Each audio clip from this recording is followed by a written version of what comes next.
सलमान खान ने अपनी आने वाली फिल्म बैटल ऑफ गलवान का गाना मैं हूँ, ये रोमांटिक ट्रैक है, वो रिलीज़ किया है। और बाकायदा इसके वीडियो में वो चित्रांगदा सिंह उनके साथ हैं जो फिल्म में उनकी पत्नी बनी है।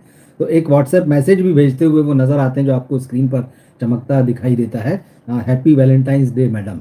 अब इस गाने को लेकर बड़े मिक्स रिएक्शन मिले। बहुत सारे लोगों ने तो कहा कि भाई भाईजान का गाना आ गया है और बहुत यंग नज़र आ रहे हैं। तो सलमान के फैंस के लिए तो ये एक तरीके का गिफ्ट था और बहुत सारे लोगों को लगा कि सलमान इसमें काफ़ी रिफ्रेशिंग है, बहुत यंग नज़र आ रहे हैं।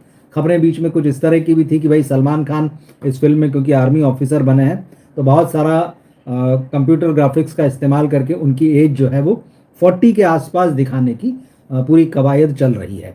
अब सलमान 60 पार कर चुके हैं, ये बात तो किसी से छुपी नहीं है, लेकिन पर्दे पर उनको 40 के आसपास दिखाने की कोशिश है।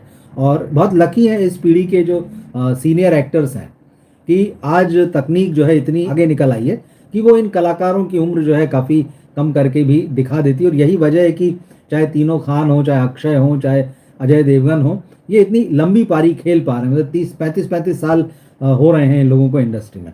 लेकिन बात यह है कि इस गाने को लेकर जो मिक्स्ड रिएक्शन है वो तो ठीक है भाई, जो फैंस हैं उनको तो अच्छा लगेगा, लेकिन कई लोग इस बात पर सवाल उठा रहे हैं कि सलमान खान किस तरह का प्रमोशन कर रहे हैं अपनी फिल्म का। उनकी ये फिल्म जो है बैटल ऑफ गलवान, चाइना के अगेंस्ट जो इंडियन आर्मी की जो लड़ाई थी 2020 में, एक मुठभेड़ थी आप कह सकते हैं, उसको लेकर। लेकिन अब पहला गाना उनका एक तरीके से फ्लॉप रहा, उसके बाद अभी ये रोमांटिक गाना लेकर आ गए हैं। और रोमांटिक गाने में भी वो जिस तरह से दिखाई दे रहे हैं, कहीं से ऐसा नहीं लग रहा है कि वो फिल्म का हिस्सा है। एक आध दो सीन अगर उसमें छोड़ दें, पूरा गाना कुछ एल्बम के अंदाज में शूट किया गया है। तो जो बहुत सारे लोगों ने सलमान को लेके नेगेटिव कमेंट्स भी किए हैं, वो भी मैं आपको बताऊंगा। तो अच्छी बातें तो कही है लोगों ने, लेकिन जो नेगेटिव कमेंट्स हैं वो बड़े खतरनाक टाइप के हैं। जैसे एक यूज़र है, उन्होंने लिखा कि Salman should just go to Bigg Boss now, मतलब आप बिग बॉस में ही जाइए, फिल्मों से दूर हो जाइए, leave films as he seems to be not interested to work with good directors, his choices have become outdated now. मतलब सलमान एक गाना फिल्म लेकर आ रहे हैं और उसका गाना आया ही है, और गाने के आने के साथ इस तरह का रिएक्शन कि भाई आप फिल्मों के लिए फिट नहीं लग रहे। फिट नहीं लगने से ज़्यादा तो ये आरोप लग रहे हैं कि आप काम करने के इंटरेस्टेड नहीं है। और ये बड़ी ख़तरनाक बात होती है कि लोगों तक अगर आपको ये एक इमेज पहुंच रही है आपकी कि आप काम करने में इंटरेस्टेड नहीं है। और एक और बात जो यहाँ नोटिस की गई है, सलमान खान पर बड़ा आरोप लगता है नेपोटिज्म का झंडा तो भले ही करण जौहर ने उठा रखा है, लेकिन सलमान खान कहीं से पीछे नहीं है। और बहुत सारे लोग तो ये भी मानते हैं कि उनका कैरियर जो ढलान पर आ गया उसके पीछे एक बड़ी वजह यही है कि फिल्म इंडस्ट्री के तमाम फ्लॉप लोगों को वो अपने साथ जो है ढोने की कोशिश करते हुए नज़र आते हैं। लेकिन इस गाने की खास बात यह है कि जिस सिंगर और म्यूज़िक डायरेक्टर के साथ उन्होंने ये गाना किया है, उसका नाम है अयान लाल। ये भी नेपोटिज्म है। अब कौन है अयान लाल? आपने एक्ट्रेस देखा होगा कुनिका सदानंद, कुनिका लाल जो हैं, तो कुनिका सदानंद के बेटे हैं ये अयान लाल। तो अब अयान लाल जो है वो सलमान खान के साथ सिकंदर में भी थे, और उस वक्त जो है अयान ने इंटरव्यू में बड़ी बड़ी बातें की थी कि भाई मैंने तो कभी सलमान खान को बताया नहीं, कभी सेट पर इस बात का जिक्र नहीं हुआ कि मैं कुनिका लाल का बेटा हूँ। मुझे फिल्म याद नहीं आ रही है, कुनिका लाल ने एक फिल्म में सलमान खान की मदर का रोल किया था। तो बोले सलमान को फिर जैसी ये बात पता चली तो उन्होंने मुझसे तुरंत कहा कि अपनी मदर को फ़ोन लगाओ, फिर वो आधे घंटे तक बात करते रहे और ये सारी चीज़ें। लेकिन अब जब इस अयान लाल जो है इस गाने को कंपोज भी कर रहे हैं, इस गाने को गा भी रहे हैं श्रेया घोषाल के साथ में, तो ये बड़ा क्रिटिसाइज़ किया जा रहा है भाई इस चीज़ को कि आप एक मतलब फिर वही नेपोटिज्म चला रहे हैं। कुनिका लाल के बेटे को कंपोज कर रहा है, वो गा भी रहा है, और बहुत सारे लोगों को गाना पसंद भी नहीं आया। और जैसे मैंने कहा कि ये गाना फिल्म का कम एल्बम का ज़्यादा लगता है, उसकी ट्यून इस तरह की है। सिनेमा का गाना जो एक जिसको आप कहते हैं बैकग्राउंड म्यूज़िक जो होता है, बैकग्राउंड सिंगिंग जो होती है, और ख़ास तौर पे जब आप देशभक्ति फिल्म ला रहे हैं और उसमें अगर चलिए कोई एक रोमांटिक ट्रैक भी है, हस्बैंड वाइफ दिखा रहे हैं, फैमिली दिखा रहे हैं, वो कहीं जेल होता हुआ अभी फ़िलहाल इस वीडियो में जो आया है उसमें नहीं लगता है। तो अब लोग ये कह रहे हैं कि सलमान खान के ऊपर जैसा आरोप है वो अभी कंटिन्यू है कि वो अपने फैंस को हल्के ढंग से ले रहे हैं। फैंस खुद ही ये शिकायत कर रहे हैं, खुद ही कह रहे हैं कि भाई आप अपने काम को लेके सीरियस नज़र नहीं आ रहे हैं, आप अपने फैंस की बहुत ज़्यादा कोई ख़ास कदर नहीं कर रहे हैं। एक और जो एक्स पर एक और व्यक्ति ने लिखा है, there was a time when Salman used to give us back to back iconic songs that ruled every playlist. ये बात तो सही है।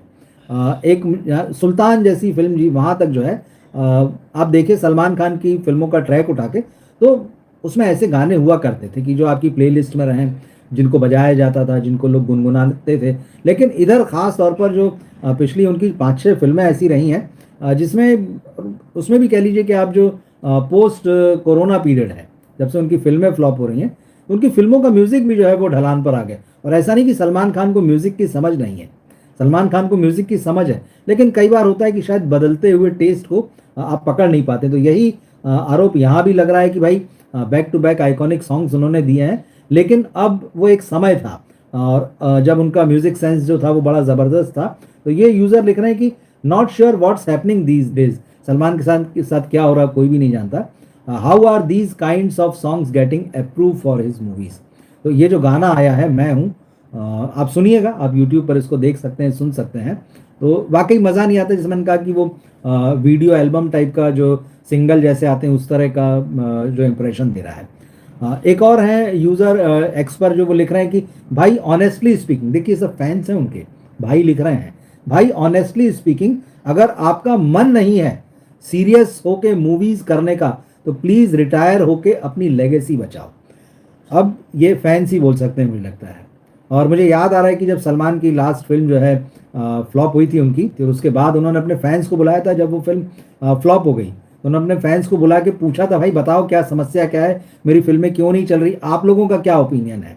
अब पता नहीं उस वक्त जो ओपिनियन उनको दिए गए होंगे उन्होंने फॉलो किए या नहीं, लेकिन अब उनके फ़ैन उनके बारे में ये लिख रहे हैं कि भाई ऑनेस्टली कह रहे हैं, भाई कहते हुए उनको ऑनेस्टली कह रहे हैं कि अगर आपका मन सीरियस होकर मूवीज़ करने का नहीं हो रहा है तो प्लीज़ रिटायर होकर अपनी लेगेसी बचाओ। कम से कम मतलब ये है कि भाई नाम तो मत ख़राब करो, जो आपने 30 सालों में 35 सालों में जो नाम कमाया, अपनी एक लेगेसी बनाई है। क्योंकि उसकी एक वजह वही है कि जिस कारण बी संतोष बाबू की के कैरेक्टर लेकर जो है उससे इंस्पायर होकर जो सलमान का ये कैरेक्टर लिखा गया, जो कहा जा रहा है, सलमान लोगों को लग नहीं रहा है कि उसमें फिट हो रहे हैं। क्योंकि जब टीज़र भी आया था तो जो हमने सीन देखे हैं कि भारतीय सैनिकों के साथ वो खड़े हुए हैं, टोली खड़ी है और जिस तरह से एक लकड़ी का डंडा मोटा उठाए हुए हैं, तो बहुत सारे लोगों ने कहा कि ये तो कोई कर्नल वाला इंप्रेशन चेहरे पर नहीं लग रहा है, तो बड़े रोमांटिक से लग रहे हैं। तो इस तरह की। और एक और जो एक्स पर यूज़र है उन्होंने लिखा कि बस कर मेरे भाई, you should know the audience pulse, even kids would know that war movie doesn't require romantic track, seriously what are you doing with your career.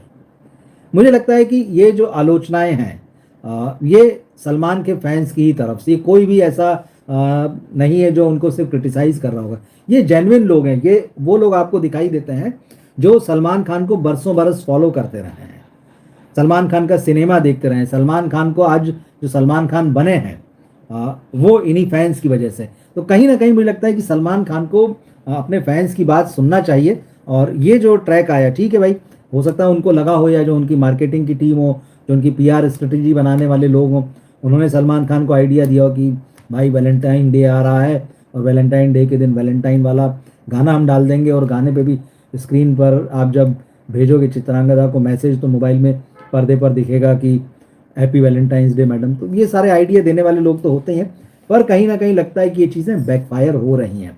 अब सलमान खान की ये फिल्म जो है कैसा करेगी ये तो पता नहीं। 17 अप्रैल को ये फिल्म पहले रिलीज़ होने वाली थी, लेकिन फिर खबर आ रही कि इस फिल्म को आगे बढ़ा दिया गया। 14 अगस्त को अब ये फिल्म आएगी।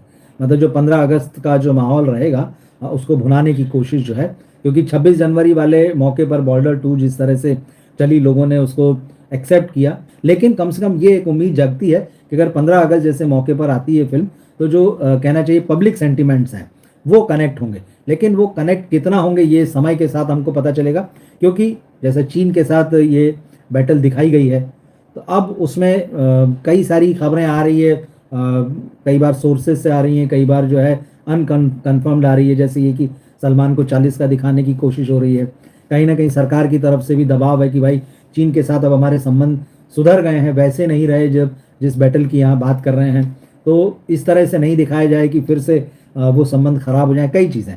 तो समय आने में पता चलेगा। लेकिन फिलहाल ये है कि गाना सलमान खान ने रिलीज़ किया, उनके हार्डकोर फैंस को भले ही अच्छा लगा हो, लेकिन बहुत सारे लोग ऐसे हैं जिनको ये गाना जो है उतना नहीं भाया है। और ख़ास तौर पे सलमान जिस तरह से खुद को इसमें कैरी करते नज़र आ रहे हैं। बात तो ये कि वह एक्टिंग तो करते नहीं है, तो शायद वो भी इस बात को मानते और जानते हैं खूब अच्छे से, उनके फैंस भी। लेकिन कहीं ना कहीं जब आप रियल घटना पर आप कोई फिल्म कर रहे होते हैं, किसी रियल कैरेक्टर से कहीं ना कहीं इंस्पायर होती चीज़ें, तो थोड़ा सा फिर लोग आपसे उम्मीद करते हैं कि आप कुछ एक्टिंग भी करें। तो फिलहाल जो मातृभूमि गाना आया था, उसके बाद ये जो दूसरा गाना आया है, ये दोनों गाने जो हैं कहीं ना कहीं दर्शकों को जो है डिसअपॉइंट करते नजर आ रहे हैं। आपने सुने हो तो आप ज़रूर बताइएगा कि आपका क्या ख्याल है इसके बारे में।